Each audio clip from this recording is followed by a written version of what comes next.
Të dashur qytetarë dhe qytetarë, që ndiqni këtë seancë,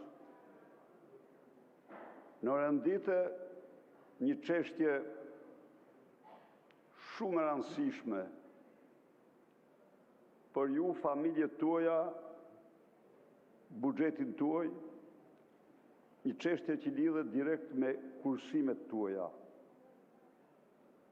me depozitat tuaja, dhe duhet të them sot se ato janë në çdo qindark më të kërcënuara se kurrë. Janë më të kërcënuara se kurrë, sepse sistemi financiar i këtij vendi dhe i këtij shteti, me politikën zyrtare që ndjek Ramaduro dhe lejtnantët e tij, është ndruar në narkosistem financiar. Sot, dy kërcënues madhor, shkatrimtar, janë në financat familjare dhe të shtetit shqiptar. Njëri nga këta kërcënues janë parat e drogës, të klaneve, para të cilat, si të faktojnë të dhanat e fundit, arrin dhe në 6 miliard tek një grup i vogël fare, 4-5 vetë, 10 vetë. Para të cilat futen në Shqipëri me avion të posaçëm, me Toyota Yaris, me nëndece, me kontejner, me arka dhe me të gjitha mënyrat. Po këto para, të dashur qytetarë, do thoni ju çfarë lidhje kanë me kursimet tona. Këto para vrasin kursimet tuaja. Se vetëm me një trënd lapsit këto para zhvlerësuan kursimet tuaja me 30%.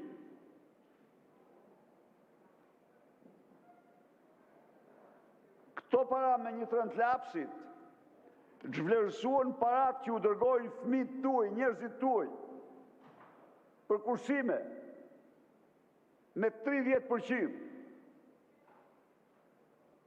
Këto para, të dashur qytetar, të këtyre bosëve të drogës dhe të krimit ndërkombëtar, po shkatrojnë prodhimin në vend. Lexoni statistikat e Instatit. Çfarë thot Instati? Për 3 vite rresht, prodhimi industrial bie në pikjat. Çfarë thot Instati? Për 3 vite rresht, prodhimi bujqësor bie në pikjat. Dhe rënje katastrofale kanë eksportet. Një vendi që të vogël me potencial shumë të madh eksporti. Po pse? Që të gjitha, sepse euro në Shqipëri shtypet nga narko-euro. Sepse euro zhvlerësohet, sepse biznismeni ndershëm që tregton me euro, me zhvlerësimin 35% të saj, jo fitim, po vetëm falimentim ka. Dhe ju, po t'i hidhni një sy sot, të nedhi shifrat, po ju shifni xhepat tuaj, kuletat tuaja dhe kontot tuaja, shpysni për qytetarë se ekzistojnë. Po të bini shifrat sot ju, nga se mbahet ekonomia shqiptare, cilat janë shtyllat e ekonomisë shqiptare, financave shqiptare. Shtyllat e ekonomisë shqiptare janë ndërtimi, i cili 80% të fondeve i ka nga Toyota Yaris, i ka nga autobuzat, mikrobuzat, avionët, në ndecet, kontejnerët që bëjnë transport e tyre në Shqipëri. 80%. 20% janë, vetëm 20% janë nga bankat. Çfarë ndodh me këtë të dashur qytetarë? Shifni kullat. Kullat e korrupsionit, kullat e mashtrimit, të drogës.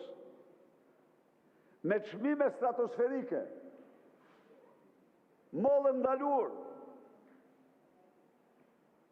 për çdo shqiptar të ndershëm që jeton me djersët e tij. Zblen dot 1 metër katror si afrohet. 56.000 apartamente bosh. Po, kjo është ekonomia e narkoshtetit. Shifni çmimet tjera.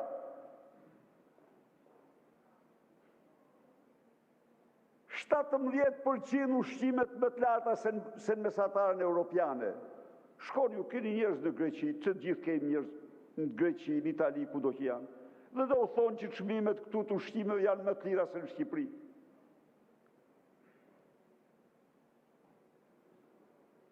Çfarë flitet këtu? Jo ato para që mirën me pika djerse, me mund që u vinë nga jashtë, ju ja u shkatroni. Ju ja u zhvlerësoni në depozita. Po tjetër,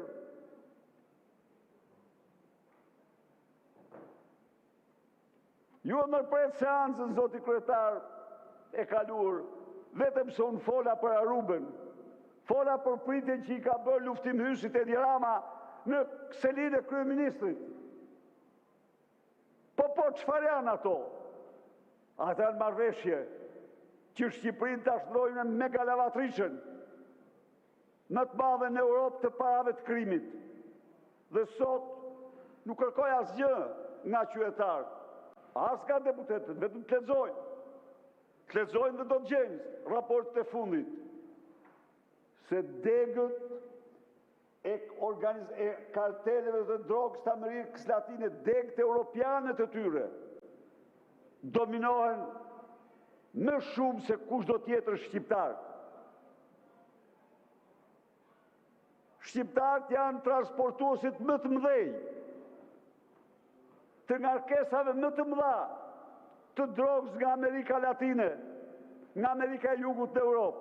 Po, të pa para më parë, 17 tonë në Rotterdam solli krani Çopja, 11 tonë solli në Antrep. Si kishë pa në herë Europa këto ngarkesa. Përcaktojnë çmimin dhe presin taur në takimet fshehta. Dhe tau ju drejton ju. E kuptoni ju apo jo? Pra, jo po se janë, se ku është gjithë kjo dramë, po kjo dramë është këtu më zotri.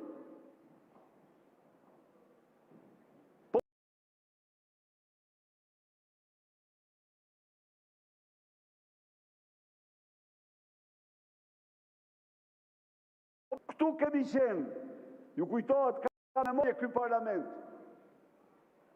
kur përfaqësuesi, drejtuesi i Endit Energjetik Shqiptar deklaroi se glabruesit monstruoz të energjisë janë fermat e kanabisit, fermat e bitcoinit. Po kush e kontrollon bitcoinin? Edi Rama me të vllanë. Po kjo dihet botërisht. A i ke pa fotografitë e ti me bosin e bitcoinit? A ju kujtohet ju kur Amanti Josivi u akuzua se ka grabitur, e ka nënën zyrtare shumë të lartë të kjo, ka grabitur 1 miliard euro qytetarët europian? dhe tropini juaj, Dumani. Jo, tha, nuk kemi punë me të, tha. S'kemi punë me të, sepse ishte orë si mrapa. Djela, më foni mua djela, unë e kuptoj se shumë aju do të doni që të kishit ftyrën tuaj, ftyrën e djetë, për fatminë është ftyrë e Anila Bishës. Dhe nuk është e juaja. Se e keni lakmi, e keni xhelozi, unë e kam marrë vesh këtë punë. Por djela, prit tani. Djela, të gjitha tendrat po ja jep qeverisë, e keni marrë vesh apo jo? Shikoni prekurimet. Djela është bërë maske e vjedhjes qeveritarëve. Doni ju transparencë. Urdhot votojmë ligjet për blockchainin. Po keni frikë nga regjistrimi ju, atë se doni kur. Ka një mekanizëm për të bërë transparencë, të plotë për çdo qytetar, për çdo qytetar, për çdo njeri. Ka një teknologji. Dhe kjo është blockchain. Jo një chatbot që ziren deputetet se kush vej ftyrën e para aty. Çfarë është kjo? Priti minutë, mos të hyrë se tutë, hajde fol kur dalish tu. Çfarë është kjo? Një mask për të fshehur paralarjen që bëni. Pra, doni të luftoni, doni të vendosim transparencën, urdhoni të miratojmë ligjet për blockchainin.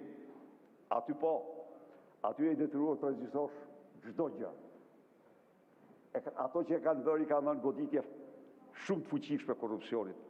Po ju jeni të interesuar për korrupsionin, por çdo ditë lajmet, kronika, nuk është gjë tjetër me vjedhjet. Dhe të lutem shumë zotëri drejtuesi i asaj agjencie, kursimet e qeveritarëve dhe zyrtarëve të ndalen nga kursimet e qytetarëve. Të ketë 2 regjistra. Kursimet e djerës nga kursimet e bekatarëve. Të paktën kjo mund të japë një siguri qytetarëve. Bitcoin. Çfarë bëjnë? E kthejnë këtu në euro, kanë kthyesit, kanë konvertuesit, profesionistë. Dhe një pjesë tjetër e depozojnë në Emiratet e Bashkuara Arabe. Financat shqiptare pra kanë për shtyll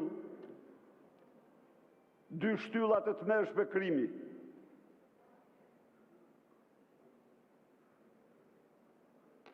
Dhe ju e morët vesh, se shpallja e karteleve të drogës në Amerikën e Jugut si organizata terroriste i njëson të tilla degë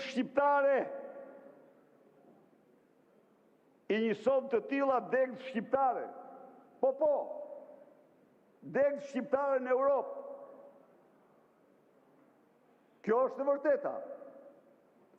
Tani, vetëm 2 fjalë do të them lidhur me shpifjet e ulta, amorale që bëri njeriu që din vetëm të shpif. Në këtë sallë, kjo sallë ka memorie.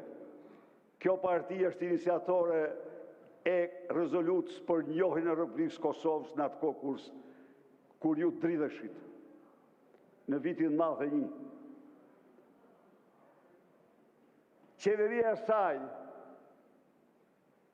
u dha strehë dhe mundësi, të gjitha mundësit, Adem Jashaj dhe komandantëve të tjerë të stërvitën dhe të tafsohen. Qeveria e saj ja doli të kaloj në vitin 1994 rezolutën në të cilën të votuar nga 137 vende. Qytetarëve të Kosovës u njeh në KBT, qytetarëve të Kosovës u njeh drejtave të vendosjes. Rezolutë kjo që ishte bazë e dokumentit të parë të Rambujës. Kjo parti, mbështeti fuqishëm si presidenti Rugova, ashtu dhe UÇK-n. Dhe ajo i konsiderohen ata, i konsiderohen luftar të lirisë. Kjo parti ishte promotor kryesor i njohjes ndërkombëtare dhe shpalljes pavarësisë Kosovës në Tiranë. Por rjeshtimi juaj me Aleksandar Vučićin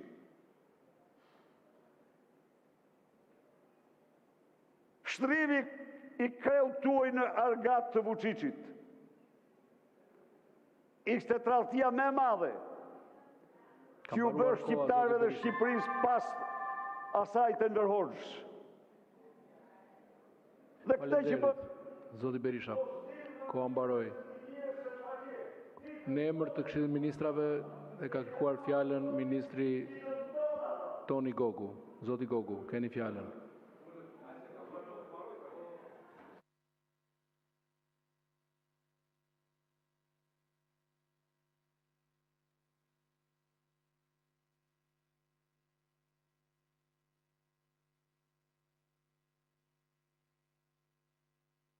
Mbaroni fjalën, ju lutem, keni folur për tej kohës. Do mbaroj më 2 fjalë.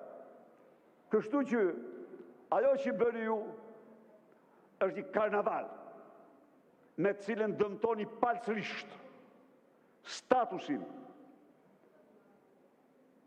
e udhëheqësve të luftës çlirimtare të Kosovës, e cila për ne ka qenë dhe është faqja më ndritur e luftrave të shqiptarëve që nga luftrat e Skënderbeut deri sot. Partia Demokratike ka besim të plotë se udhëheqja politike e Kosovës do marrë pafajësinë, se akuzat e rënda të bëra ndaj saj nuk u faktuan deri sot asnjë prej tyre. Por në skenar të errët Edi Rama ka duart e veta të zeza. Faleminderit. Zoti Bardhi, keni kërkuar procedurë. Zoti Gogu, vetëm pak sa të